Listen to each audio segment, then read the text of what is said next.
Les caractères de la Bruyère. La première édition des caractères parut en fait, sans nom d'auteur, en 1688, sous le règne de Louis XIV, roi catholique, monarque absolu de droit divin. Le titre exact était « Les caractères de Théophraste, traduit du grec, avec les caractères ou les mœurs de ce siècle ». Le livre, fort mince en 1688, comprend des maximes et des portraits. Mais le succès des portraits est tel que la Bruyère va en accroître considérablement le nombre jusqu'à sa mort en 1696, alors qu'il préparait la 9e édition. Ces caractères ont été regroupés par la Bruyère en 16 chapitres, comportant chacun un titre que je vous donnerai au fil de lecture que je propose maintenant à votre attention. Chapitre 1 des ouvrages de l'esprit. Tout est dit, et l'on vient trop tard, depuis plus de 7 000 ans qu'il y a des hommes, et qui pensent. Sur ce qui concerne les mœurs, le plus beau et le meilleur est enlevé. L'on ne fait que glaner après les anciens, et les habiles d'entre les modernes. C'est un métier que de faire un livre, comme de faire une pendule. Il faut plus que de l'esprit pour être auteur. Un magistrat allait par son mérite à la première dignité. Il était homme délié et pratique dans les affaires. Il a fait imprimer un ouvrage moral qui est rare par le ridicule. Il y a de certaines choses dont la médiocrité est insupportable. La poésie, la musique, la peinture, le discours public. Quel supplice que celui d'entendre déclamer pompeusement un froid discours ou prononcer de médiocres vers avec toute l'emphase d'un mauvais poète. Entre toutes les différentes expressions qui peuvent rendre une seule de nos pensées, il n'y en a qu'une qui soit la bonne. On ne la rencontre pas toujours en parlant ou en écrivant. Il est vrai néanmoins qu'elle existe, que tout ce qui ne l'est point est faible, et ne satisfait point un homme d'esprit qui veut se faire entendre. Un bon auteur, et qui écrit avec soin, éprouve souvent que l'expression qu'il cherchait depuis longtemps sans la connaître, et qu'il a enfin trouvée, est celle qui était la plus simple, la plus naturelle, qui semblait devoir se présenter d'abord et sans effort. Quand une lecture vous élève l'esprit, et qu'elle vous inspire des sentiments nobles et courageux, ne cherchez pas une autre règle pour juger de l'ouvrage. Il est bon et fait de main d'ouvrier. Les femmes trouvent sous leurs plumes des tours et des expressions qui souvent, en nous, ne sont que l'effet d'un long travail et d'une pénible recherche. Elles sont heureuses dans le choix des termes, qu'elles placent si juste que, tout connus qu'ils sont, ils ont le charme de la nouveauté et semblent être faits seulement pour l'usage où elles les mettent. Il n'appartient qu'à elles de faire lire dans un seul mot tout un sentiment et de rendre délicatement une pensée qui est délicate. Elles ont un enchaînement de discours inimitable qui se suit naturellement et qui n'est lié que par le sens. J'oserais dire que le lettre de quelques-unes d'entre elles serait peut-être ce que nous avons dans notre langue de mieux écrit. Marot et Rabelais sont inexcusables d'avoir semé l'ordure dans leurs écrits. Tous deux avaient assez de génie et de naturel pour pouvoir s'en passer, même à l'égard de ceux qui cherchent moins à admirer qu'à rire dans un auteur. Rabelais surtout est incompréhensible. Son livre est une énigme, quoi qu'on veuille dire, inexplicable. C'est une chimère, c'est le visage d'une belle femme, avec des pieds et une queue de serpent, ou de quelque autre bête plus difforme. C'est un monstrueux assemblage d'une morale fine et ingénieuse et d'une sale corruption. Où il est mauvais, il passe, bien loin au-delà du pire, c'est le charme de la canaille. Où il est bon, il va jusqu'à l'exquis et à l'excellent. Il peut être le mets des plus délicats. Corneille ne peut être égalé dans les endroits où il excelle. Il a, pour lors, un caractère original et inimitable, mais il est inégal. Dans quelques-unes de ses meilleures pièces, il y a des fautes inexcusables contre les mœurs, un style de déclamateur qui arrête l'action et la fait languir, des négligences dans les vers et dans l'expression qu'on ne peut comprendre en un si grand homme. Ce qu'il y a eu en lui de plus éminent, c'est l'esprit, qu'il avait sublime, auquel il a été redevable de certains vers, les plus heureux qu'on ait jamais lus ailleurs, de la conduite de son théâtre, qu'il a quelquefois hasardé contre les règles des anciens, et enfin de ses dénouements, car il ne s'est pas toujours assujetti au goût des Grecs et à leur grande simplicité. Il a aimé au contraire à charger la scène d'événements dont il est presque toujours sorti avec succès. Admirable surtout par l'extrême variété et le peu de rapport qui se trouve pour le sujet entre un si grand nombre de poèmes qu'il a composés. Il semble qu'il y ait plus de ressemblance dans ceux de Racine, et qu'ils tendent un peu plus à une même chose. Mais il est égal, soutenu, toujours le même partout, soit pour le sujet et la conduite de ses pièces, qui sont justes, régulières, prises dans le bon sens et dans la nature, soit pour la versification, qui est correcte, riche dans ses rimes, élégante, nombreuse, harmonieuse. Exact imitateur des anciens, dont il a suivi scrupuleusement la netteté et la simplicité de l'action, à qui le grand et le merveilleux n'ont pas même manqué, ainsi qu'à Corneille, ni le touchant, ni le pathétique. Quelle plus grande tendresse que celle qui est répandue dans tout le Cide, dans Polyeucte et dans les Horaces. Quelle grandeur ne se remarque point en Mithridate, en Porus et en Burrus. Ces passions encore favorites des anciens, que les tragiques aimaient à exciter sur les théâtres, et qu'on nomme la terreur et la pitié, ont été connues de ces deux poètes. Oreste, dans l'Andromaque de Racine, et Phèdre, du même auteur, comme l'Oedipe et les Horaces de Corneille en sont la preuve. Si, cependant, il est permis de faire entre eux quelques comparaisons, et les marquer l'un et l'autre par ce qu'ils ont eu de plus propre et par ce qui éclate de plus ordinairement dans leurs ouvrages, peut-être qu'on pourrait parler ainsi. Corneille nous assujettit à ses caractères et à ses idées. Racine se conforme aux nôtres. Celui-là peint les hommes comme ils devraient être. Celui-ci les peint tels qu'ils sont. Il y a plus dans le premier de ce que l'on admire et de ce que l'on doit même imiter.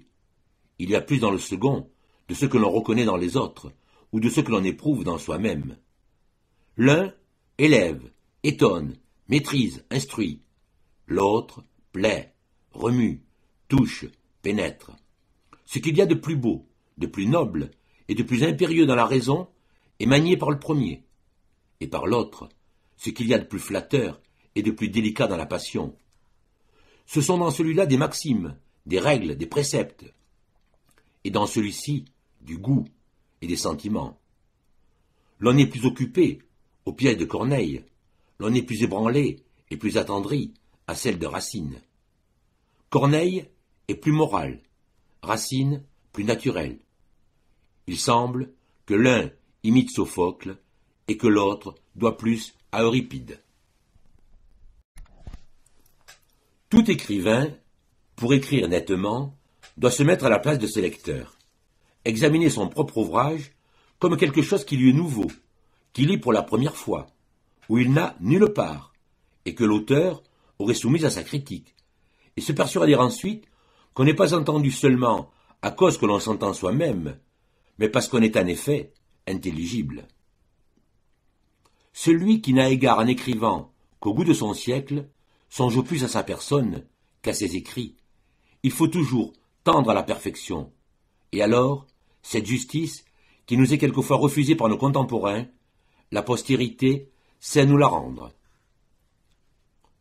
Chapitre 2 du mérite personnel. Qui peut, avec les plus rares talents et le plus excellent mérite, n'être pas convaincu de son inutilité quand il considère qu'il laisse en mourant un monde qui ne se sent pas de sa perte et où tant de gens se trouvent pour le remplacer? Combien d'hommes admirables et qui avaient de très beaux génies sont morts sans qu'on en ait parlé?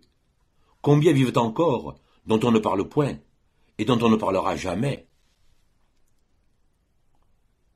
Personne presque ne s'avive de lui-même du mérite d'un autre. Les hommes sont trop occupés d'eux-mêmes pour avoir le loisir de pénétrer ou de discerner les autres. De là vient qu'avec un grand mérite et une plus grande modestie, l'on peut être longtemps ignoré. Il n'y a point au monde un si pénible métier que celui de se faire un grand nom. La vie s'achève que l'on a à peine ébauché son ouvrage. nous devons travailler à nous rendre très dignes de quelque emploi. Le reste ne nous regarde point, c'est l'affaire des autres. Se faire valoir par des choses qui ne dépendent point des autres, mais de soi seul, ou renoncer à se faire valoir, maxime inestimable et d'une ressource infinie dans la pratique, utile aux faibles, aux vertueux, à ceux qui ont de l'esprit, qu'elle rend maître de leur fortune ou de leur repos.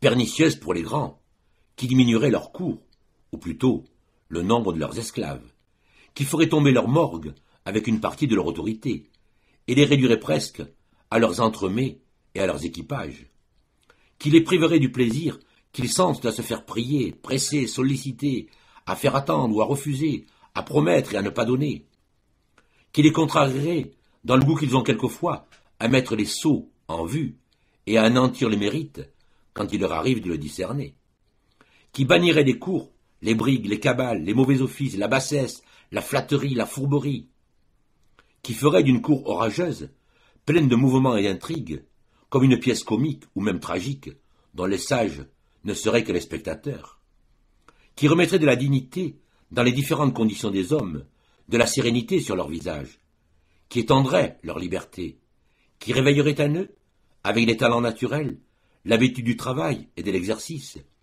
qui les exciterait à l'émulation, au désir de la gloire, à l'amour de la vertu, qui, au lieu de courtisans vils, inquiets, inutiles, souvent onéreux à la République, en ferait ou de sages économes, ou d'excellents pères de famille, ou des juges intègres, ou de bons officiers, ou de grands capitaines, ou des orateurs, ou des philosophes, et qui ne leur attirerait à tous nul autre inconvénient que celui peut-être de laisser à leurs héritiers moins de trésors que de bons exemples. La modestie est, au mérite, ce que les ombres sont aux figures dans un tableau. Elle lui donne de la force et du relief. Certains hommes, contents d'eux-mêmes, de quelque action ou de quelque ouvrage qui ne leur a pas mal réussi, et ayant ouï dire que la modestie sied aux grands hommes, osent être modestes, contrefont les simples et les naturels, semblables à ces gens d'une taille médiocre qui se baissent aux portes, de peur de se heurter. S'il est ordinaire d'être vivement touché des choses rares, pourquoi le sommes-nous si peu de la vertu? L'or éclate, dites-vous, sur les habits de Philémon. Il éclate de même chez les marchands. Il est habillé des plus belles étoffes. Le sont-elles moins toutes déployées dans les boutiques qu'il a à la pièce? Mais la broderie et les ornements y ajoutent encore la magnificence. Je loue donc le travail de l'ouvrier. Si on lui demande quelle heure il tire une montre qui est un chef-d'œuvre. La garde de son épée est un onyx, et il a au doigt un gros diamant qui fait briller aux yeux et qui est parfait. Il ne lui manque aucune de ces curieuses bagatelles que l'on porte sur soi, autant pour la vanité que pour l'usage, et il ne se plaint non plus toutes sortes de parures qu'un jeune homme qui a épousé une riche vieille. Vous m'inspirez enfin de la curiosité. Il faut voir du moins des choses si précieuses. Envoyez-moi cet habit et ces bijoux de Philémon. Je vous tiens quitte de sa personne. Tu te trompes, Philémon. Si avec ce carrosse brillant, ce grand nombre de coquins qui te suivent, et ces six bêtes qui te traînent, tu penses que l'on t'en estime davantage. L'on écarte tout cet attirail, qui t'est étranger, pour pénétrer jusqu'à toi, qui n'est qu'un fat. Ce n'est pas qu'il faut quelquefois pardonner à celui qui, avec un grand cortège, un habit riche et un magnifique équipage, s'en croit plus de naissance et plus d'esprit. Il lit cela dans la contenance et dans les yeux de ceux qui lui parlent. Chapitre 3 des femmes. Quelques jeunes personnes ne connaissent point assez les avantages d'une heureuse nature et combien il leur serait utile de s'y abandonner. Elles affaiblissent ces dons du ciel, si rares et si fragiles, par des manières affectées et par une mauvaise imitation. Leur son de voix et leur démarche sont empruntés. Elles se composent, elles se recherchent, regardent dans un miroir si elles s'éloignent assez de leur naturel. Ce n'est pas sans peine qu'elles plaisent moins. Un beau visage est le plus beau de tous les spectacles, et l'harmonie la plus douce est le son de voix de celle que l'on aime. La plupart des femmes n'ont guère de principes. Elles se conduisent par le cœur et dépendent pour leurs mœurs de ceux qu'elles aiment. Les femmes vont plus loin en amour que la plupart des hommes, mais les hommes l'emportent sur elles en amitié. Chapitre 4 du cœur. L'amour naît brusquement, sans autre réflexion, par tempérament, par faiblesse. Un trait de beauté nous fixe, nous détermine. L'amitié, au contraire, se forme peu à peu, avec le temps, par la pratique, par un long commerce. Combien d'esprit, de bonté de cœur, d'attachement, de service et de complaisance dans les amis, pour faire en plusieurs années, bien moins que ne fait quelquefois en un moment, un beau visage ou une belle main. Le temps, qui fortifie les amitiés, affaiblit l'amour. Tant que l'amour dure, il subsiste de soi-même, et quelquefois, par les choses qui semblent devoir éteindre, par les caprices, par les rigueurs, par l'éloignement, par la jalousie. L'amitié, au contraire, a besoin de secours. Elle périt, faute de soins, de confiance et de complaisance. Il est plus ordinaire de voir un amour extrême qu'une parfaite amitié. L'amour et l'amitié s'excluent l'un l'autre. Les froideurs et les relâchements dans l'amitié ont leur cause. En amour, il n'y a guère d'autre raison de ne s'aimer plus que de s'être trop aimé. Les choses les plus souhaitées n'arrivent point, ou si elles arrivent, ce n'est ni dans le temps, ni dans les circonstances où elles auraient fait un extrême plaisir. Il faut rire avant que d'être heureux, de peur de mourir sans avoir ri. La vie est courte, si elle ne mérite ce nom que lorsqu'elle est agréable, puisque, si l'on causait ensemble toutes les heures que l'on passe avec ce qui plaît, l'on ferait à peine, d'un grand nombre d'années, une vie de quelques mois. Pour gouverner quelqu'un, longtemps et absolument, il faut avoir la main légère et ne lui faire sentir que le moins qu'il se peut sa dépendance. Un homme sage ni ne se laisse gouverner, ni ne cherche à gouverner les autres. Il veut que la raison gouverne seule et toujours. Chapitre 5 de la société et de la conversation. Que dites-vous? Comment? Je n'y suis pas. Vous plairait-il de recommencer? J'y suis encore moins. Je devine, enfin. Vous voulez, à 6, me dire qu'il fait froid. Que ne disiez-vous? Il fait froid. Vous voulez m'apprendre qu'il pleut ou qu'il neige? Dites, il pleut, il neige. Vous me trouvez bon visage, et vous désirez de m'en féliciter. Dites, je vous trouve bon visage. Mais, répondez-vous, cela est bien uni et bien clair, et d'ailleurs, qui ne pourrait pas en dire autant? Qu'importe, Assis, est-ce un si grand mal d'être entendu quand on parle, et de parler comme tout le monde? Une chose vous manque, Assis, à vous et à vos semblables, les 10 heures de Phébus. Vous ne vous en défiez point, et je vais vous jeter dans l'étonnement. Une chose vous manque, c'est l'esprit. Ce n'est pas tout. Il y a en vous une chose de trop, qui est l'opinion d'en avoir plus que les autres. Voilà la source de votre pompeux galimatia, de vos phrases embrouillées et de vos grands mots qui ne signifient rien. Vous abordez cet homme, vous entrez dans cette chambre, je vous tire par votre habit et vous dis à l'oreille, « Ne songez point à avoir de l'esprit, n'en ayez point, c'est votre rôle. Ayez, si vous pouvez, un langage simple, et tel que l'ont ceux en qui vous ne trouvez aucun esprit. Peut-être alors croira-t-on que vous en avez. » Arias a tout lu, a tout vu. Il veut le persuader ainsi. C'est un homme universel, et il se donne pour tel. Il aime mieux mentir que de se taire ou de paraître ignorer quelque chose. On parle, à la table d'un grand, d'une cour du Nord. Il prend la parole, et l'hôte à ceux qui allaient dire ce qu'ils en savent. Il s'oriente dans cette région lointaine, comme si elle en était originaire. Il discourt des mœurs de cette cour, des femmes du pays, de ses lois et de ses coutumes. Il récite des historiettes qui y sont arrivées. Il les trouve plaisantes, et il en rit le premier, jusqu'à éclater. Quelqu'un se hasarde de le contredire, et lui prouve nettement qu'il dit des choses qui ne sont pas vraies. Arias ne se trouble point. prend feu, au contraire, contre l'interrupteur. Je n'avance, lui dit-il, je ne raconte rien que je ne sache d'original. Je l'ai appris de Seton, ambassadeur de France dans cette cour, revenu à Paris depuis quelques jours, que je connais familièrement, que j'ai fort interrogé, et qui ne m'a caché aucune circonstance. Il reprenait le fil de sa narration, avec plus de confiance qu'il ne l'avait commencé, lorsque l'un des conviés lui dit « C'est Seton à qui vous parlez, lui-même, et qui arrive de son ambassade. » L'esprit de la conversation consiste bien moins à en montrer beaucoup qu'à en faire trouver aux autres. Celui qui sort de votre entretien est content de soi et de son esprit, l'est de vous parfaitement. Les hommes n'aiment point à vous admirer, ils veulent plaire. Ils cherchent au moins à être instruits, et même réjouis, qu'à être goûtés et applaudis. Et le plaisir le plus délicat est de faire celui d'autrui. Avec de la vertu, de la capacité et une bonne conduite, l'on peut être insupportable. Les manières que l'on néglige comme de petites choses sont souvent ce qui fait que les hommes décident de vous, en bien ou en mal.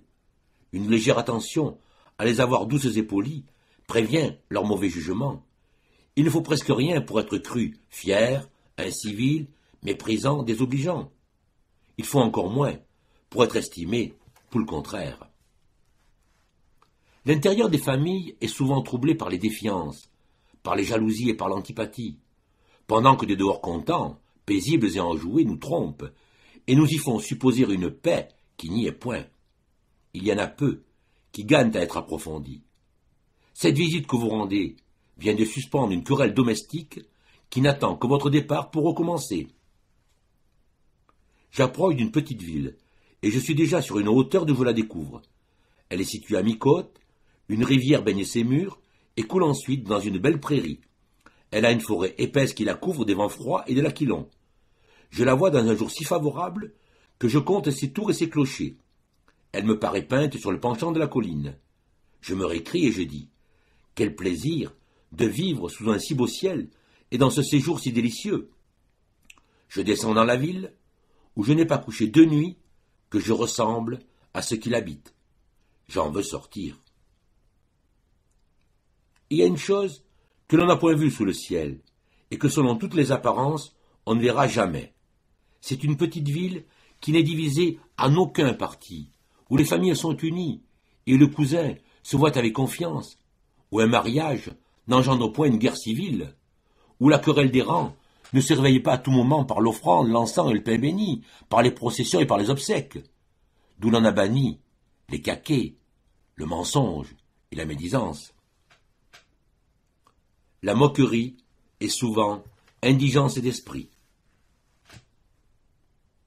L'on parle impétueusement dans les entretiens, souvent par vanité ou par humeur, rarement avec assez d'attention.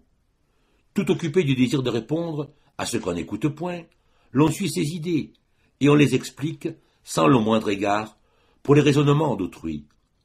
L'on est bien éloigné de trouver ensemble la vérité. L'on n'est pas encore convenu de celle que l'on cherche.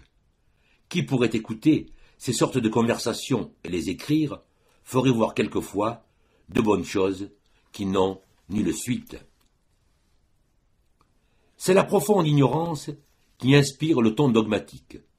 Celui qui ne sait rien croit enseigner aux autres ce qu'il vient d'apprendre lui-même.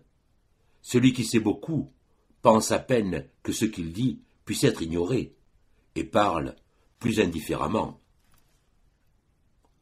Le sage, quelquefois, évite le monde, de peur d'être ennuyé. Chapitre 6. Des biens de fortune. Un homme fort riche peut manger des entremets, faire peindre ses lambris et ses alcôves, jouir d'un palais à la campagne et d'un autre à la ville, avoir un grand équipage, mettre un duc dans sa famille et faire de son fils un grand seigneur. Cela est juste, et de son ressort. Mais il appartient peut-être à d'autres de vivre content. Si le financier manque son coup, les courtisans disent de lui « C'est un bourgeois, un homme de rien, un malotru ». S'il réussit, il lui demande sa fille. L'on porte Crésus au cimetière. De toutes ces immenses richesses que le vol et la concussion lui avaient acquises, et qu'il a épuisées par le luxe et par la bonne chère, il ne lui est pas demeuré de quoi se faire enterrer. Il est mort insolvable, sans bien, et ainsi privé de tous les secours. Champagne, au sortir d'un long dîner qui lui enfle l'estomac, et dans les douces fumées d'un vin d'Avenay ou de Sillery, signe un ordre qu'on lui présente, qui ôterait le pain à toute une province, si l'on y remédiait. Il est excusable. Quel moyen de comprendre, dans la première heure de la digestion, qu'on puisse quelque part mourir de faim. Ce garçon, si frais, si fleuri, et d'une si belle santé, est seigneur d'une abbaye et de 10 autres bénéfices. Tous ensemble lui rapportent 120 000 livres de revenus, dont il n'est payé qu'en or. Il y a ailleurs 120 familles indigentes qui ne se chauffent point pendant l'hiver, qui n'ont point d'habits pour se couvrir, et qui souvent manquent de pain. Leur pauvreté est extrême et honteuse. Quel partage! Il y a des misères sur la terre qui saisissent le cœur. Il manque à quelques-uns jusqu'aux aliments, ils redoutent l'hiver, ils appréhendent de vivre. L'on mange ailleurs des fruits précoces, l'on force la terre et les saisons pour fournir à sa délicatesse. De simples bourgeois, seulement à cause qu'ils étaient riches, ont eu l'audace d'avaler en un seul morceau la nourriture de 100 familles. Tienne qui voudra, contre de si grandes extrémités, je ne veux être, si je le puis, ni malheureux, ni heureux. Je me jette et me réfugie dans le juste milieu. Il y a des âmes sales, pétries de boue et d'ordures, éprises du gain et de l'intérêt, comme les belles âmes le sont de la gloire et de la vertu, capables d'une seule volupté, qui est celle d'acquérir ou de ne point perdre, curieuses et avides du taux d'intérêt, uniquement occupées de leurs débiteurs, toujours inquiètes sur la dévaluation des monnaies, enfoncées et comme abîmées dans les contrats, les titres et les parchemins. De tels gens ne sont ni parents, ni amis, ni citoyens, ni chrétiens, ni peut-être des hommes. Ils ont de l'argent. Giton a le teint frais, le visage plein et les joues pendantes, l'œil fixe et assuré, les épaules larges, l'estomac haut, la démarche ferme et délibérée. Il parle avec confiance, il fait répéter celui qui l'entretient. Il ne goûte que médiocrement tout ce qu'il lui dit. Il déploie un ample mouchoir et se mouche avec grand bruit. Il crache fort loin et il éternue fort haut. Il dort le jour, il dort la nuit, et profondément. Il ronfle en compagnie. Il occupe à table et à la promenade plus de place qu'un autre. Il tient le milieu en se promenant avec ses égaux. Il s'arrête et l'on s'arrête. Il continue de marcher et l'on marche. Tous se règlent sur lui. Il interrompt, il redresse ceux qui ont la parole. On ne l'interrompt pas. On l'écoute aussi longtemps qu'il veut parler. On est de son avis. On croit les nouvelles qu'il débite. S'il s'assied, vous le voyez s'enfoncer dans un fauteuil, croiser les jambes l'une sur l'autre, froncer le sourcil, abaisser son chapeau sur ses yeux pour ne voir personne, ou le relever ensuite et découvrir son front, par fierté et par audace. Il est enjoué, grand rieur, impatient, présomptueux, colère, libertin, politique, mystérieux sur les affaires du temps. Il se croit des talents et de l'esprit. Il est riche. Fédon a les yeux creux, le teint échauffé, le corps sec et le visage maigre. Il dort peu, et d'un sommeil fort léger. Il est abstrait, rêveur, et il a avec de l'esprit l'air d'un stupide. Il oublie de dire ce qu'il sait, ou de parler d'événements qui lui sont connus. Et s'il le fait quelquefois, il s'en tire mal. Il croit peser à ceux à qui il parle. Il compte brièvement mais froidement. Il ne se fait pas écouter. Il ne fait point rire. Il applaudit. Il sourit à ce que les autres lui disent. Il est de leur avis. Il court, il vole pour leur rendre de petits services. Il est complaisant, flatteur, empressé. Il est mystérieux sur ses affaires, quelquefois menteur. Il est superstitieux, scrupuleux, timide. Il marche doucement et légèrement, il semble craindre de fouler la terre. Il marche les yeux baissés, et il n'ose les lever sur ceux qui passent. Il n'est jamais du nombre de ceux qui forment un cercle pour discourir.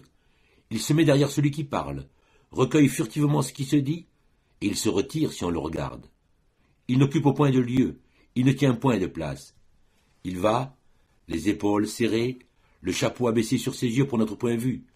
Il se replie et se renferme dans son manteau. Il n'y a point de rue ni de galerie si embarrassée et si remplie de monde où il ne trouve moyen de passer sans effort et de se couler sans être aperçu. Si on le prie de s'asseoir, il se met à peine sur le bord d'un siège. Il parle bas dans la conversation et il articule mal. Il n'ouvre la bouche que pour répondre. Il tousse, il se mouche sous son chapeau, il crache presque sur soi, et il attend qu'il soit seul pour éternuer, ou, si cela lui arrive, c'est à l'insu de la compagnie. Il n'en coûte à personne, ni salut, ni compliment. Il est pauvre. Chapitre 7 de la ville. L'on se donne à Paris sans se parler, comme un rendez-vous public, mais fort exact, tous les soirs, aux cours ou aux Tuileries, pour se regarder au visage et se désapprouver les uns les autres. L'on ne peut se passer de ce même monde, que l'on n'aime point et dont l'on se moque. L'on s'attend au passage réciproquement dans une promenade publique. L'on y passe en revue l'un devant l'autre. Carrosses, chevaux, livrées, armoiries, rien n'échappe aux yeux. Tout est curieusement ou malignement observé. Et selon le plus ou moins de l'équipage, où l'on respecte les personnes, où on les dédaigne. Chapitre 8 de la cour. L'on dit à la cour du bien de quelqu'un pour deux raisons. La première, afin qu'il apprenne que nous disons du bien de lui. La seconde, afin qu'il en dise de nous. Vous êtes homme de bien, vous ne songez ni à plaire ni à déplaire aux favoris, uniquement attachés à votre maître et à votre devoir. Vous êtes perdu. Que d'amis, que de parents naissent en une nuit au nouveau ministre. Les uns font valoir leurs anciennes liaisons, leur société d'études, les droits du voisinage. Les autres feuillettent leur généalogie, remontent jusqu'à un trisaïeul, rappellent le côté maternel et le paternel. L'on veut tenir à cet homme par quelque endroit, et l'on dit plusieurs fois le jour que l'on y tient. On l'imprimerait volontiers. C'est mon ami, et je suis fort aide de son élévation. J'y dois prendre part, il m'est assez proche. Hommes vains et dévoués à la fortune, fades courtisans, parliez-vous ainsi il y a 8 jours? Est-il devenu depuis ce temps plus homme de bien, plus digne du choix que le prince en vient de faire?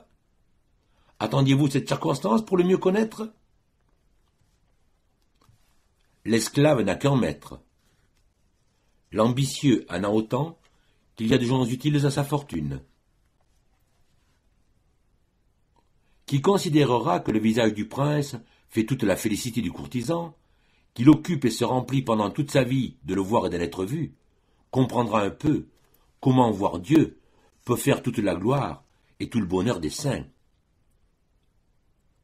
Avec 5 ou 6 termes de l'art, et rien de plus, l'on se donne pour connaisseur en musique, en tableau, en bâtiment et en bonne chère. L'on croit avoir plus de plaisir qu'un autre à entendre, à voir et à manger. L'on impose à ses semblables, et l'on se trompe soi-même. Celui qui un beau jour s'est renoncé fermement ou à un grand nom, ou à une grande autorité, ou à une grande fortune, se délivre en un moment de bien des peines, de bien des veilles, et quelquefois de bien des crimes. La ville dégoûte de la province. La cour détrompe de la ville et guérit de la cour. Un esprit sain puise à la cour le goût de la solitude et de la retraite. Chapitre 9 des grands. La prévention du peuple en faveur des grands est si aveugle, et l'entêtement pour leurs gestes, leurs visages, leur ton de voix et leurs manières si général, que s'ils s'avisaient d'être bons, cela irait à l'idolâtrie. Les grands se piquent d'ouvrir une allée dans une forêt, de soutenir des terres par de longues murailles, de dorer des plafonds, de faire venir 10 pouces d'eau, de meubler une orangerie, mais de rendre un cœur content, de combler une âme de joie, de prévenir d'extrêmes besoins ou d'y remédier, leur souci ne s'étend point jusque-là. Il ne laisse pas d'y avoir comme un sortilège attaché à chacune des différentes conditions, et qui y demeure jusqu'à ce que la misère l'en ait ôté, Ainsi, les grands se plaisent dans l'excès, et les petits aiment la modération. Ceux-là ont le goût de dominer et de commander, et ceux-ci sentent du plaisir, et même de la vanité, à les servir et à leur obéir. Les grands sont entourés, salués, respectés. Les petits entourent, saluent, se prosternent. Et tous sont contents. Il est souvent plus utile de quitter les grands que de s'en plaindre. Si je compare ensemble les deux conditions des hommes les plus opposés, je veux dire les grands avec le peuple, ce dernier me paraît content du nécessaire et les autres sont inquiets et pauvres avec le superflu. Un homme du peuple ne saurait faire aucun mal, un grand ne veut faire aucun bien et est capable de grands maux. L'un ne se forme et ne s'exerce que dans les choses qui sont utiles, l'autre y joint les pernicieuses. Là se montrent ingénument la grossièreté et la franchise. Ici se cache une sève maligne et corrompue sous l'écorce de la politesse. Le peuple n'a guère d'esprit, et les grands n'ont point d'âme. Celui-là a un bon fond et n'a point de dehors. Ceux-ci n'ont que des dehors et qu'une simple surface. Faut-il opter? Je ne balance pas. Je veux être peuple.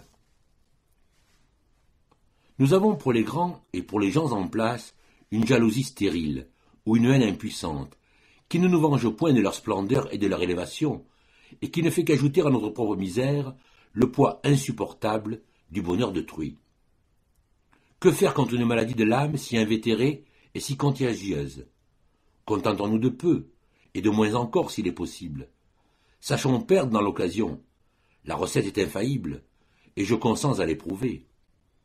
J'évite par là d'apprivoiser un Suisse ou de fléchir un commis, d'être repoussé à une porte par la foudre innombrable de clients ou de courtisans dont la maison d'un ministre se dégorge plusieurs fois le jour, de languir dans sa salle d'audience, de lui demander en tremblant et en balbutiant une chose juste, d'essuyer sa gravité, son riz amer et son laconisme. Alors, je ne le hais plus, je ne lui porte plus d'envie, il ne me fait aucune prière, je ne lui en fais pas. Nous sommes égaux, si ce n'est peut-être qu'il n'est pas tranquille et que je le suis. L'on doit se taire sur les puissants. Il y a presque toujours de la flatterie à en dire du bien. Il y a du péril à en dire du mal pendant qu'ils vivent et de la lâcheté quand ils sont morts. Chapitre 10 du souverain ou de la République. République au sens latin d'État, de gouvernement.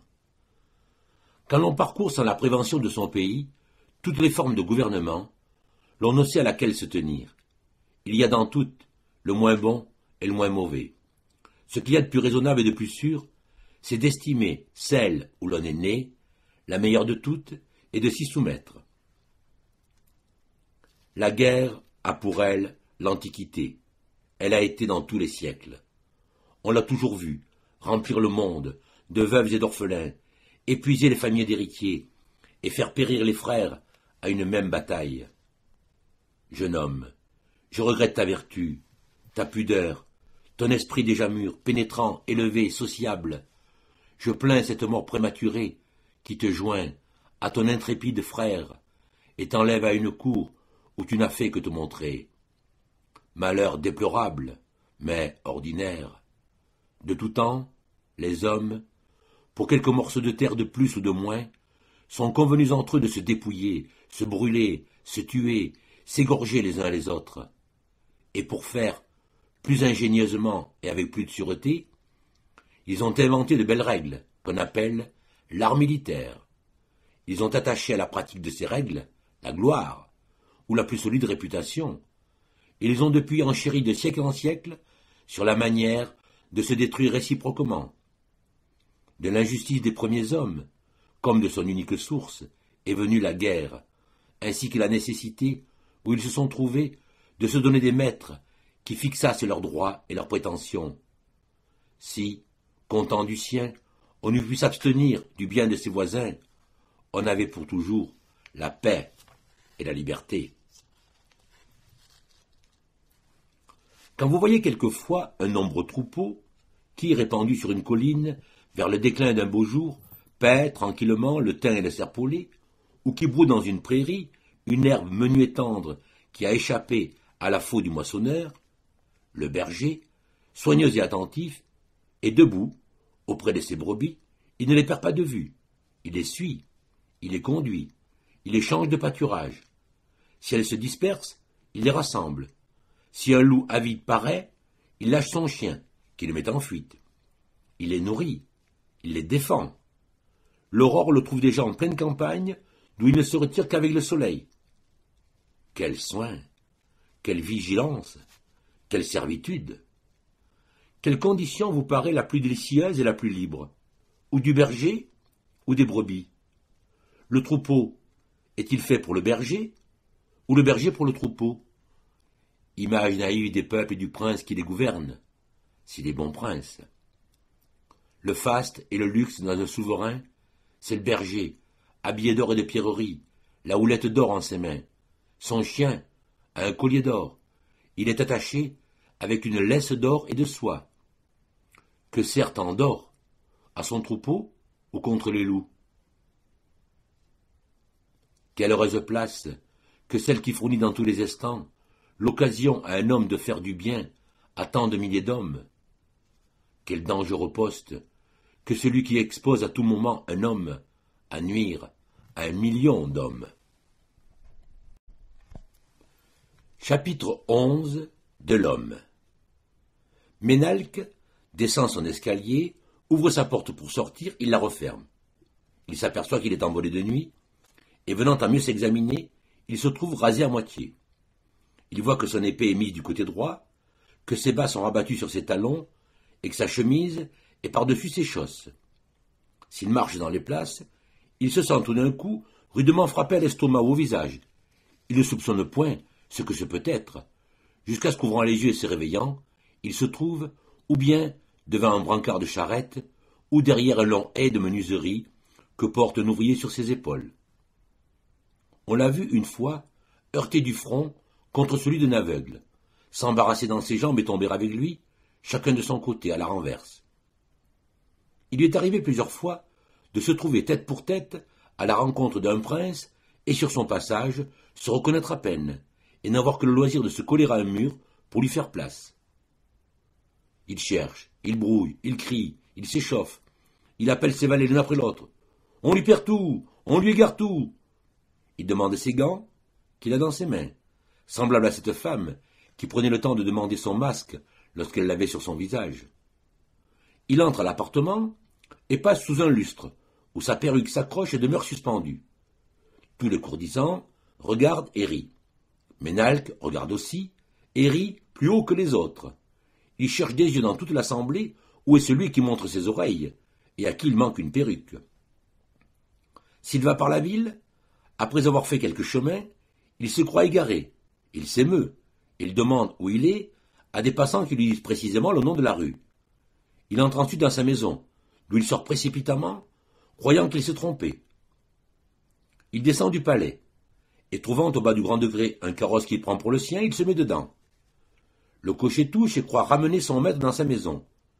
Ménalque se jette hors de la portière, traverse la cour, monte l'escalier, parcourt l'antichambre, la chambre, le cabinet. Tout lui est familier, rien ne lui est nouveau. Il s'assied, il se repose. Il est chez lui. Le maître arrive. Celui-ci se lève pour le recevoir. Il le traite fort civilement, le prie de s'asseoir, et croit faire les honneurs de sa chambre. Il parle, il rêve, il reprend la parole. Le maître de la maison s'impatiente et demeure stupéfait. Ménalque ne l'est pas moins, et ne dit pas ce qu'il en pense. Il a affaire à un fâcheux, à un homme oisif, qui se retirera à la fin. Il l'espère, il prend patience. La nuit arrive, qu'il est à peine détrompé. Une autre fois, il rend visite à une femme, et se persuadant bientôt que c'est lui qui la reçoit, il s'établit dans son fauteuil et ne songe nullement à l'abandonner. Il trouve ensuite que cette dame fait ses visites longues. Il attend à tous les moments qu'elle se lève et le laisse en liberté. Mais, Comme cela tire en longueur, qu'il a faim, et que la nuit est déjà avancée, il l'a pris de souper. Elle rit, et si haut qu'elle le réveille. Dans une chambre où il est familier, il crache sur le lit et jette son chapeau à terre en croyant faire tout le contraire. Il se promène sur l'eau et il demande quelle heure il est. On lui présente une montre. À peine l'a-t-il reçue que, ne songeant plus ni à l'heure ni à la montre, il la jette dans la rivière comme une chose qui l'embarrasse. Lui-même écrit une longue lettre, met de la poudre dessus à plusieurs reprises et jette toujours la poudre dans l'encrier. Ce n'est pas tout. Il écrit une seconde lettre, et, après les avoir cachetées toutes deux, il se trompe à l'adresse. Un duc et pair reçoit l'une de ces deux lettres, et en l'ouvrant, il lit ces mots. « Maître Olivier, ne manquez, sitôt la présente reçue, de m'envoyer ma provision de foin. » Son fermier reçoit l'autre, et se la fait lire. On y trouve. « Monseigneur, j'ai reçu, avec une soumission aveugle, les ordres qu'il a plu à votre grandeur. » Lui-même a encore écrit une lettre pendant la nuit, et, après l'avoir cachetée, il éteint sa bougie. Il ne laisse pas d'être surpris, de n'y voir goutte, et il se sait à peine comment cela est arrivé. Il commence un conte, qu'il oublie d'achever, il rit en lui-même, il éclate d'une chose qui lui passe par l'esprit, il répond à sa pensée, il chante entre ses dents, il siffle, il se renverse dans une chaise, il pousse un cri plaintif, il bâille, il se croit seul. S'il se trouve à un repas, on voit le pain se multiplier insensiblement sur son assiette. Il est vrai que ses voisins en manquent aussi bien que de couteaux et de fourchettes dont ils ne les laissent pas jouir longtemps. On a inventé aux tables une grande cuillère pour la communauté du service. Il la prend, la plonge dans le plat, l'emplit, la porte à sa bouche, et il ne sort pas stupéfait de voir répandu sur son linge et sur ses habits le potage qu'il vient d'avaler. Vous le prendriez souvent pour tout ce qu'il n'est pas, pour un stupide, car il n'écoute point, et il parle encore moins, pour un fou, car, outre qu'il parle tout seul, il est sujet à de certaines grimaces et à des mouvements de tête involontaires, pour un homme fier et incivil, car vous le saluez, et il passe sans vous regarder, ou il vous regarde sans vous rendre le salut, pour un inconsidéré, car il parle de banqueroute, au milieu d'une famille où il y a cette tâche, d'exécution et d'échafaud, devant un homme dont le père y est monté, de roture devant des roturiers qui sont riches et qui se donnent pour nobles. L'on demande pourquoi tous les hommes ensemble ne composent pas comme une seule nation et n'ont point voulu parler une même langue, vivre sous les mêmes lois, convenir entre eux des mêmes usages et d'un même culte. Et moi, pensant à l'opposition des esprits, des goûts et des sentiments, je suis étonné de voir jusqu'à 7 ou 8 personnes se rassembler sous un même toit, dans une même enceinte, et composer une seule famille. La vie est courte et ennuyeuse. Elle se passe toute à désirer. L'on remet à l'avenir son repos et ses joies, à cet âge où souvent les meilleurs biens ont déjà disparu, la santé et la jeunesse. Ce temps arrive qui nous surprend encore dans les désirs. On en est là quand la fièvre nous saisit et nous éteint. Si l'on eût guéri, ce n'était que pour désirer plus longtemps. Irène se transporte à grands frais à Épidore, voit Esculape dans son temple et le consulte sur tous ses maux. D'abord, elle se plaint qu'elle est lasse et recrue de fatigue, et le dieu prononce que cela lui arrive par la longueur du chemin qu'elle vient de faire. Elle dit qu'elle est le soir sans appétit. L'oracle lui ordonne de dîner peu. Elle ajoute qu'elle est sujette à des insomnies, et il lui prescrit de n'être au lit que pendant la nuit. Elle lui demande pourquoi elle devient pesante, et quel remède. L'oracle répond qu'elle doit se lever avant midi, et quelquefois se servir de ses jambes pour marcher. Elle lui déclare que le vin lui est nuisible. L'oracle lui dit de boire de l'eau, qu'elle a des indigestions, et il ajoute qu'elle fasse diète. Ma vue s'affaiblit, dit Irène. Prenez des lunettes, dit Esculape. Je m'affaiblis moi-même, continue-t-elle, et je ne suis ni si forte ni si saine que j'ai été. C'est, dit le dieu, que vous vieillissez. Mais quel moyen de guérir de cette langueur? Le plus court, Irène, c'est de mourir, comme ont fait votre mère et votre aïeul. Fils d'Apollon, s'écrie Irène, Quel conseil me donnez-vous? Est-ce là toute cette science que les hommes publient, et qui vous fait révérer le tout de la terre? Que m'apprenez-vous de rare et de mystérieux? Et ne savais-je pas tous ces remèdes que vous m'enseignez? Que n'amusiez-vous donc, répond le dieu, sans venir me chercher de si loin, et abréger vos jours par un si long voyage? Le regret qu'ont les hommes du mauvais emploi du temps qu'ils ont déjà vécu ne les conduit pas toujours à faire de celui qui leur reste à vivre un meilleur usage.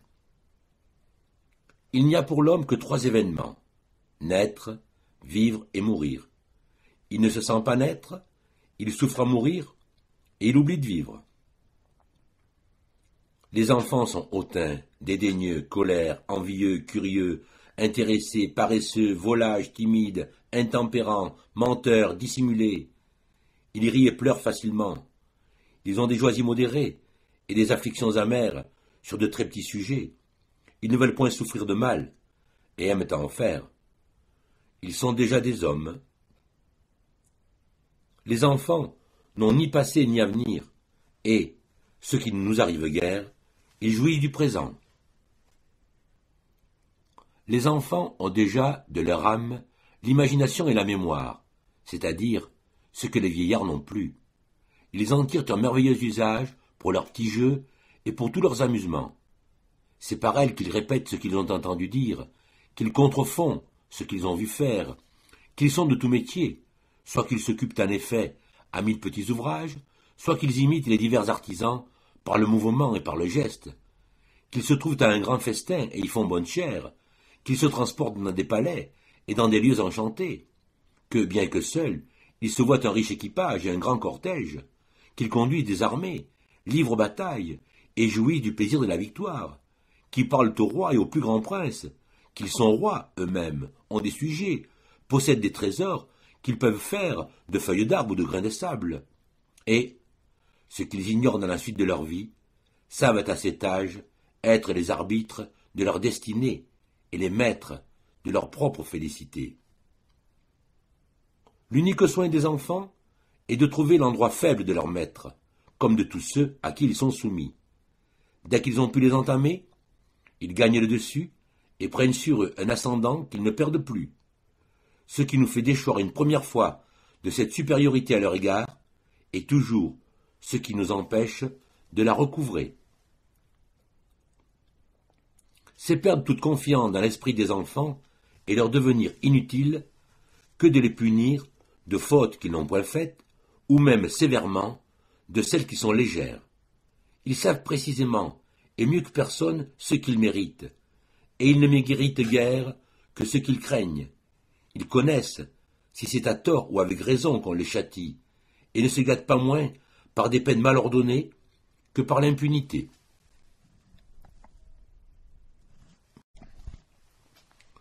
Vous dites qu'il faut être modeste. Les gens bien nés ne demandent pas mieux. Faites seulement que les hommes n'empiètent pas sur ceux qui cèdent par modestie et ne brisent pas ceux qui plient. De même l'on dit, il faut avoir des habits modestes. Les personnes ne méritent, ne désirent rien davantage. Mais le monde veut de la parure, on lui en donne. Il est avide de la superfluité, on lui en montre. Quelques-uns n'estiment les autres que par de beaux linges ou par une riche étoffe. L'on ne refuse pas toujours d'être estimé à ce prix. Il y a des endroits où il faut se faire voir. Un galon d'or plus large ou plus étroit vous fait entrer ou refuser. De même qu'il faut se défendre de cette vanité qui nous fait penser que les autres nous regardent avec curiosité, avec estime, et ne parlent ensemble que pour s'entretenir de notre mérite et faire notre éloge. De même, devons-nous avoir une certaine confiance qui nous empêche de croire que l'on ne se parle à l'oreille que pour dire du mal de nous, ou que l'on ne rit que pour s'en moquer. Nous cherchons notre bonheur hors de nous-mêmes et dans l'opinion des hommes, que nous connaissons flatteurs, peu sincères, sans équité, pleins d'envie, de caprices et de prévention. Quelle bizarrerie! Il y a une espèce de honte d'être heureux, à la vue de certaines misères. Les petits sont quelquefois chargés de 1000 vertus inutiles. ils n'ont pas de quoi les mettre en œuvre.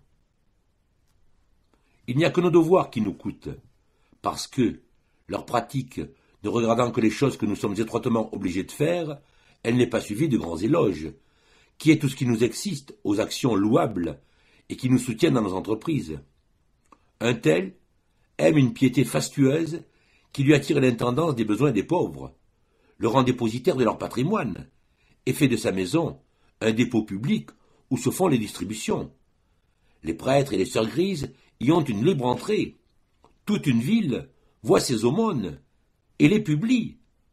Qui pourrait douter qu'il soit homme de bien, si ce n'est peut-être ses créanciers?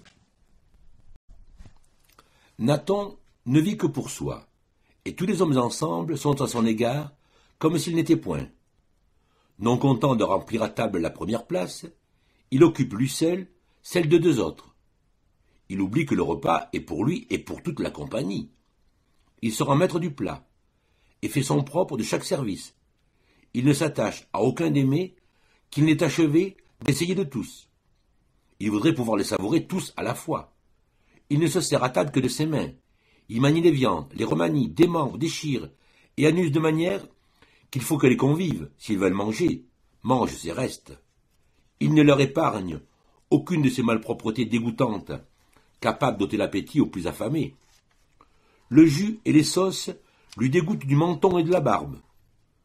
S'il enlève un ragoût de dessus un plat, il le répand en chemin dans un autre plat et sur la nappe. On le suit à la trace. Il mange haut et avec grand bruit. Il roule les yeux en mangeant. La table est pour lui un râtelier. Il écure ses dents et il continue à manger. Il se fait, quelque part où il se trouve, une manière d'établissement, et ne souffre pas d'être plus pressé au sermon ou au théâtre que dans sa chambre. Il n'y a dans un carrosse que les places du fond qui lui conviennent. Dans tout autre, si on veut l'en croire, il pâlit et tombe en faiblesse. S'il fait un voyage avec plusieurs, il les prévient dans les hôtelleries, et il sait toujours se conserver dans la meilleure chambre, le meilleur lit. Il tourne tout à son usage. Ses valets, ceux d'autrui, courent dans le même temps pour son service. Tout ce qu'il trouve sous sa main lui est propre. Harde, équipage. Il embarrasse tout le monde, ne se contraint pour personne, ne plaint personne, ne connaît de mots que les siens. Son indigestion et sa bile. Ne pleure point la mort des autres, n'appréhende que la sienne, qu'il rachèterait volontiers de l'extinction du genre humain. L'on voit certains animaux farouches, des mâles et des femelles, répandus par la campagne, noirs, livides, et tout brûlés du soleil, attachés à la terre qu'ils fouillent et qu'ils remuent avec une opiniâtreté invincible. Ils ont comme une voix articulée, et, quand ils se lèvent sur leurs pieds, ils montrent une face humaine. Et en effet, ils sont des hommes. Ils se retirent la nuit dans des tanières où ils vivent de pain noir, d'eau et de racines. Ils épargnent aux autres hommes la peine de semer, de labourer et de recueillir pour vivre, et méritent ainsi de ne pas manquer de ce pain qu'ils ont semé. Bien loin de s'effrayer, ou de rougir même du nom de philosophe, il n'y a personne au monde qui ne dût avoir une forte teinture de philosophie. Elle convient à tout le monde.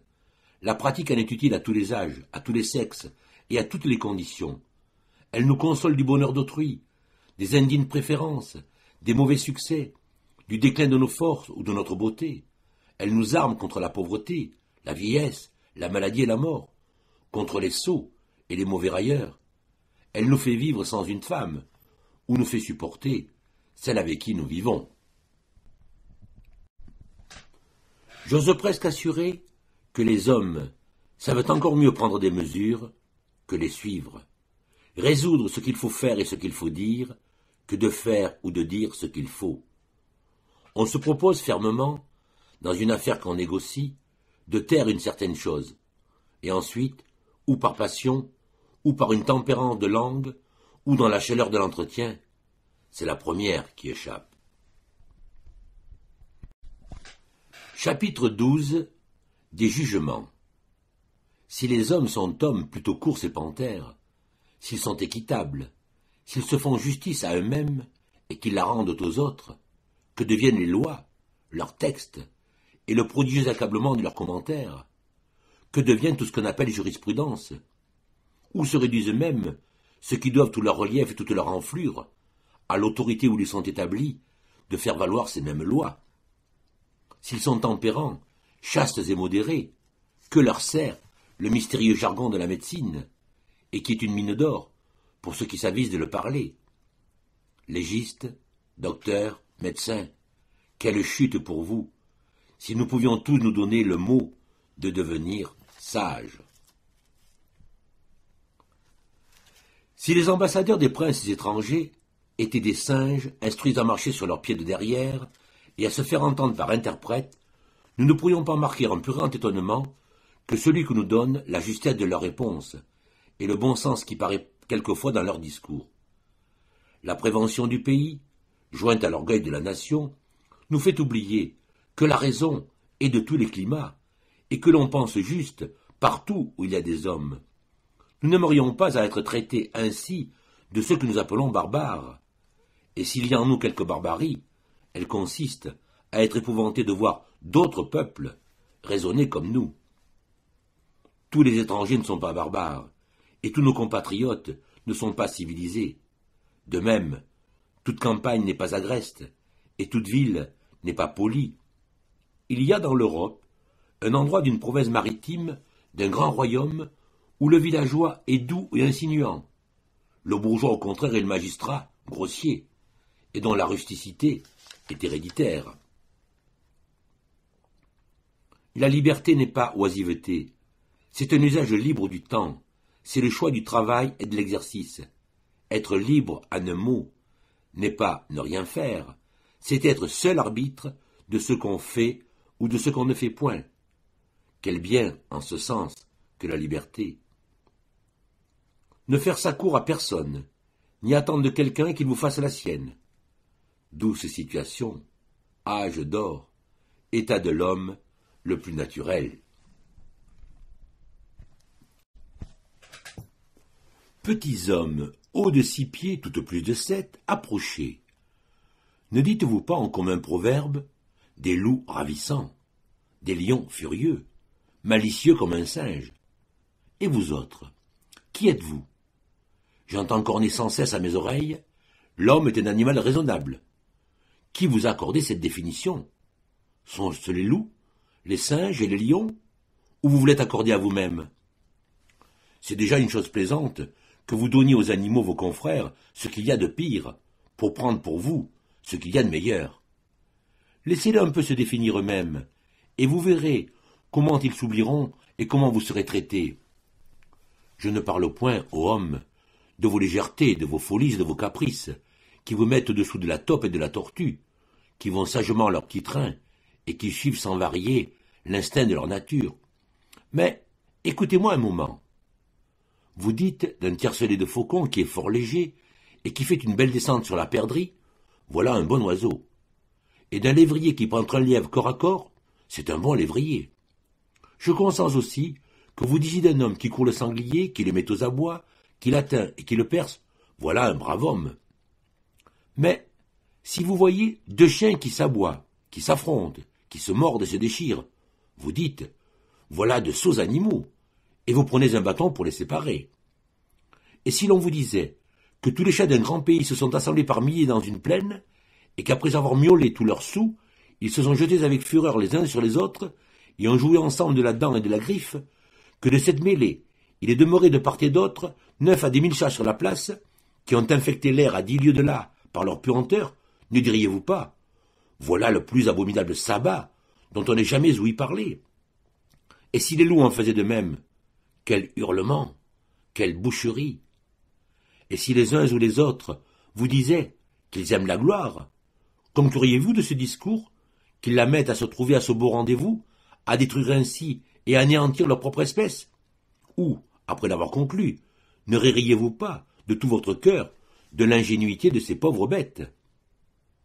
Vous avez déjà un animal raisonnable, et pour vous distinguer de ceux qui ne se servent que de leurs dents et de leurs ongles, imaginez les lances, les piques, les dards, les sabres et les cimeterres, et à mon gré, fort judicieusement, car, avec vos seules mains, que pouviez-vous faire, les uns aux autres, que vous arracher les cheveux, vous égratigner au visage, ou tout au plus, vous arracher les yeux de la tête? Au lieu que vous voilà munis d'instruments commodes, qui vous servent à vous faire réciproquement de larges plaies, d'où peut couler votre sang jusqu'à la dernière goutte, sans que vous puissiez craindre d'en échapper. Mais, comme vous devenez d'année à autre plus raisonnable, vous avez bien enchéri sur cette vieille manière de vous exterminer. Vous avez de petits globes qui vous tuent tout d'un coup, s'ils peuvent seulement vous atteindre à la tête ou à la poitrine. Vous en avez d'autres, plus pesants et plus massifs, qui vous coupent en deux ou qui vous éventrent. Sans compter ceux qui, tombant sur vos toits, enfoncent les planchers, vont du grenier à la cave, en enlèvent les voûtes et font sauter en l'air avec vos maisons, vos femmes qui sont en couche, l'enfant et la nourrice. Et c'est là encore où gît la gloire. Chapitre 13 de la mode.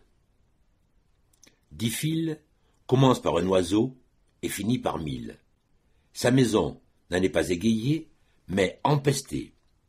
La cour, la salle, l'escalier, le vestibule, les chambres, le cabinet, tout est volière. Ce n'est plus un ramage, c'est un vacarme. Les vents d'automne et les eaux dans leur grande crue ne font pas un bruit si perçant et si aigu.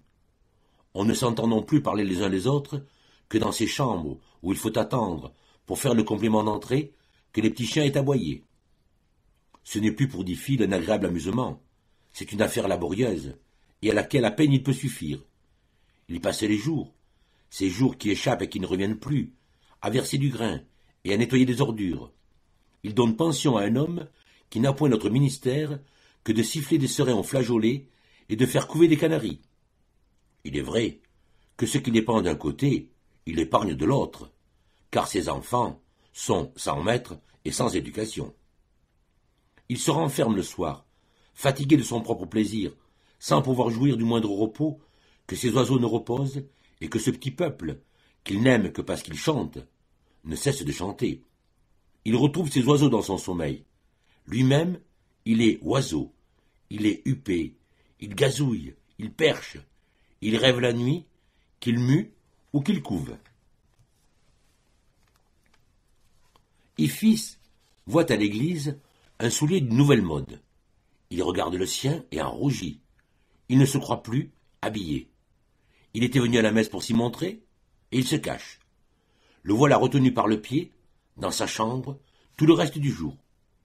Il a la main douce, et il l'entretient avec une pâte de senteur. Il a soin de rire, pour montrer ses dents. Il fait la fine bouche. Il n'y a guère de moment où il ne veuille sourire. Il regarde ses jambes. Il se voit au miroir. On ne peut être plus content de sa personne qu'il l'est de lui-même. Il s'est acquis une voix claire et délicate. Et heureusement, il parle gras. Il a un mouvement de tête, et je ne sais quel adoucissement dans les yeux, dont il n'oublie pas de s'embellir. Il a une démarche molle, et le plus joli maintien qu'il est capable de se procurer. Il met du rouge, mais rarement, il n'en fait pas habitude. Il est vrai aussi qu'il porte des chausses et un chapeau, et qu'il n'a ni boucle d'oreille, ni collier de perles. Aussi, ne l'ai-je pas mis dans le chapitre des femmes.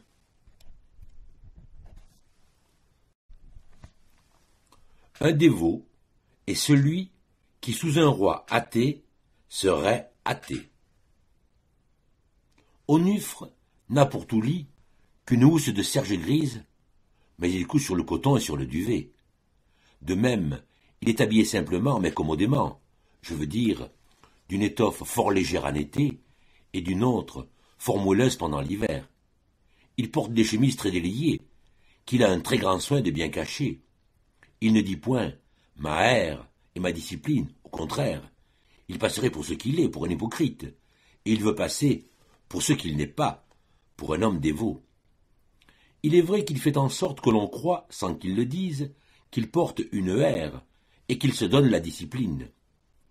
Il y a quelques livres répandus dans sa chambre indifféremment. Ouvrez-les. C'est le combat spirituel, le chrétien intérieur et l'année sainte. D'autres livres sont sous la clé. S'il marche par la ville, et qu'il découvre de loin un homme devant qui il est nécessaire qu'il soit dévot, les yeux baissés, la démarche lente et modeste, l'air recueilli, lui sont familiers. Il joue son rôle. S'il entre dans une église, il observe d'abord de qui il peut être vu, et selon la découverte qu'il vient de faire, il se mit à genoux et prie, ou il ne songe ni à se mettre à genoux, ni à prier. Arrive-t-il vers lui un homme de bien et d'autorité, qui le verra et qui peut l'entendre? Non seulement il prie, mais il médite, il pousse des élans et des soupirs. Si l'homme de bien se retire, celui-ci, qui le voit partir, s'apaise et ne souffle pas. Il entre une autre fois dans un lieu saint, perce la foule, choisit un endroit pour se recueillir et où tout le monde voit qu'il s'humilie. S'il entend des courtisans qui parlent, qui rient et qui sont à la chapelle avec moins de silence que dans l'antichambre, il fait plus de bruit qu'eux pour les faire taire. Il reprend sa méditation, qui est toujours la comparaison qu'il fait de ces personnes avec lui-même et où il trouve son compte. Il évite une église déserte et solitaire, où il pourrait entendre 2 messes de suite, le sermon, vêpres et complis, tout cela entre Dieu et lui, et sans que personne lui en sût gré. Il aime la paroisse, il fréquente les temples, où se fait un grand concours. On n'y manque au point son coup, on y est vu. Il choisit, 2 ou 3 jours dans toute l'année, où à propos de rien, il jeûne ou fait abstinence. Mais à la fin de l'hiver, il tousse. Il a une mauvaise poitrine, il a des vapeurs, il a eu la fièvre. Il se fait prier, presser, quereller, pour rompre le carême dès son commencement, et il en vient là, par complaisance. Chapitre 14. De quelques usages. Il s'est trouvé des filles qui avaient de la vertu, de la santé, de la ferveur et une bonne vocation, mais qui n'étaient pas assez riches pour faire, dans une riche abbaye, vœu de pauvreté. Le devoir des juges est de rendre la justice. Leur métier, de la différer. Quelques-uns savent leur devoir et font leur métier. La torture est une invention merveilleuse et tout à fait sûre pour perdre un innocent qui a la complexion faible et sauver un coupable qui est né robuste. Un coupable puni est un exemple pour la canaille. Un innocent condamné est l'affaire de tous les honnêtes gens. Je dirais presque de moi, je ne serai pas voleur ou meurtrier, je ne serai pas un jour puni comme tel. C'est parler bien hardiment. Il n'est pas absolument impossible qu'une personne qui se trouve dans une grande faveur perde un procès. Il y a déjà longtemps que l'on blâme les médecins et que l'on s'en sert. Le théâtre et la satire ne touchent point à leur pension. Ils dotent leurs filles, placent leurs fils au Parlement et dans la prélature, et les railleurs eux-mêmes fournissent l'argent. Ceux qui se portent bien deviennent malades. Il leur faut des gens dont le métier soit de les assurer qu'ils ne mourront point. Tant que les hommes pourront mourir et qu'ils aimeront à vivre, le médecin sera raillé et bien payé. La témérité des charlatans et leur triste succès, qui en sont les suites, font valoir la médecine et les médecins. Si ceux-ci laissent mourir, les autres tuent. L'on souffre dans l'État, les chiromanciens et les devins, ceux qui font l'horoscope et qui tirent la figure, ceux qui connaissent le passé par le mouvement du sas, ceux qui font voir dans un miroir ou dans un vase d'eau la claire vérité. Et ces gens sont en effet de quelque usage. Ils prédisent aux hommes qu'ils feront fortune, aux filles qu'elles épouseront leurs amants, consolent les enfants dont les pères ne meurent point, et charment l'inquiétude des jeunes femmes qui ont de vieux maris. Ils trompent enfin, à très vil prix, ceux qui cherchent à être trompés.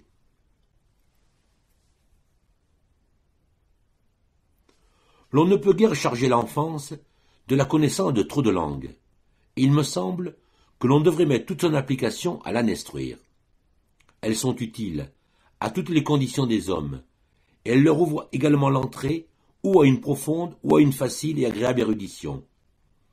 Si l'on remet cette étude si pénible à un âge un peu plus avancé, et qu'on appelle la jeunesse, où l'on n'a pas la force de l'embrasser par choix, où l'on n'a pas celle d'y persévérer.